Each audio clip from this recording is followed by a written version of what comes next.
নওগাঁর মান্দায় কুড়িয়াপাড়া দাখিল মাদ্রাসা সুপারের বিরুদ্ধে চাঁদাবাজি ও জাল স্বাক্ষরের অভিযোগ এনে সংবাদ প্রকাশিত হওয়ার ঘটনার প্রতিবাদে সংবাদ সম্মেলন অনুষ্ঠিত হয়েছে। বিস্তারিত দেখুন নওগাঁ থেকে সাইদুল ইসলাম হেলালের পাঠানো ভিডিও চিত্রে। নওগাঁর মান্দায় কুড়িয়াপাড়া দাখিল মাদ্রাসা সুপার মোহাম্মদ জিয়াউর রহমানের বিরুদ্ধে চাঁদাবাজি ও জাল স্বাক্ষরের অভিযোগ এনে যে সংবাদ প্রকাশিত হয়েছে সেই সংবাদের বিরুদ্ধে মাদ্রাসা শিক্ষক ও শিক্ষার্থীগণ গণ্যমান্য ব্যক্তিবর্গের উপস্থিতিতে সংবাদ সম্মেলন অনুষ্ঠিত হয়েছে।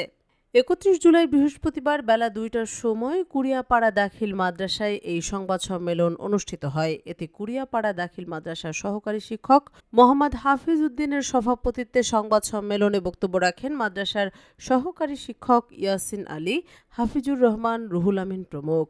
সংবাদ সম্মেলনে বক্তারা বলেন, একটি মহল মাদ্রাসার সুনাম নষ্ট করার জন্য সাংবাদিকদের মিথ্যা তথ্য দিয়ে বানোয়াট ও ভিত্তিহীন একটি সংবাদ প্রকাশ করেছেন। সুপারের বিরুদ্ধে চাঁদাবাজির অভিযোগের কোনো ভিত্তি নেই।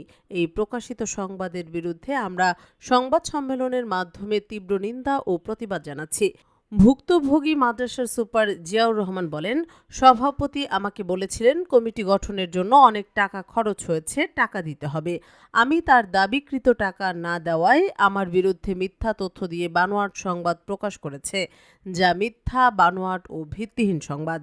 এ বিষয়ে মান্দা উপজেলা শিক্ষা কর্মকর্তা শাহ আলম শেখের কাছে জানতে চাইলে তিনি জানান, মাদ্রাসা শিক্ষা বোর্ড উপজেলা নির্বাহী কর্মকর্তার কাছে তদন্তের জন্য একটি চিঠি দিয়েছে। এতে তদন্তের দায়িত্ব আমাকে দেওয়া হয়েছে। আশা করি দ্রুত তদন্ত করে প্রতিবেদন দেওয়া হবে। আর শিক্ষকেরা মোটামুটি 5 মাস থেকে বেতন পায়নি, তারা খুব দুঃখে আছে। আমরা শিক্ষকেরা কয় টাকায় বা বেতন পাই, আমাদের এই সংসারটা চলতে হয়। আমরা সেই বেতনের অভাবে আজকে দুঃখে অনেকে অনাহারে আমরা জীবন কাটাচ্ছি, মানবতার জীবন যাপন করছি।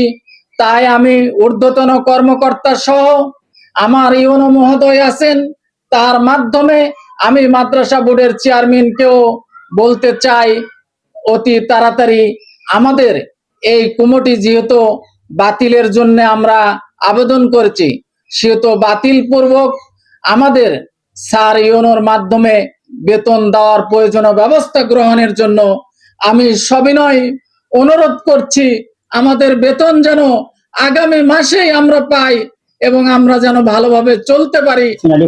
দাখিল মাদ্রাসার সহকারী মনোনয়ন শিক্ষক, অর্থ প্রতিষ্ঠান সুদীর্ঘ 22 বছর ধরে হাঁটি পার করে চলে আসতেছে। তো অ্যাডহক কমিটির ব্যাপারে এক শ্রেণীর কুশিক্ষিত ব্যক্তিরা এই প্রতিষ্ঠানকে ধ্বংস করার জন্য এসেছে। তো আমরা তাদের প্রতি আমি দৃষ্টি আকর্ষণ দিয়ে বলবো যে আপনারা যে এই ধর্মীয় প্রতিষ্ঠান নিয়ে ছেলেমেয়ে খেলতেছেন, এটা আপনাদের করাটা ঠিক হবে না। যেহেতু নবীর ঘর, যেখানে কোরআন হাদিস পড়ানো হয়, এই ঘরের প্রতি আপনাদের সার্বিক সহায়তা করা একান্ত দরকার। এই প্রতিষ্ঠানকে ছিনিমিনি করা মানে এই এলাকা, এই অঞ্চলকে একটা বিশৃঙ্খলার মধ্যে পরিণত করা। তাই আমি সবার কাছে বিনীত আকুল আবেদন করবো বা দ্বারা সঠিকভাবে এই প্রতিষ্ঠান যেন পরিচালিত হয়। এই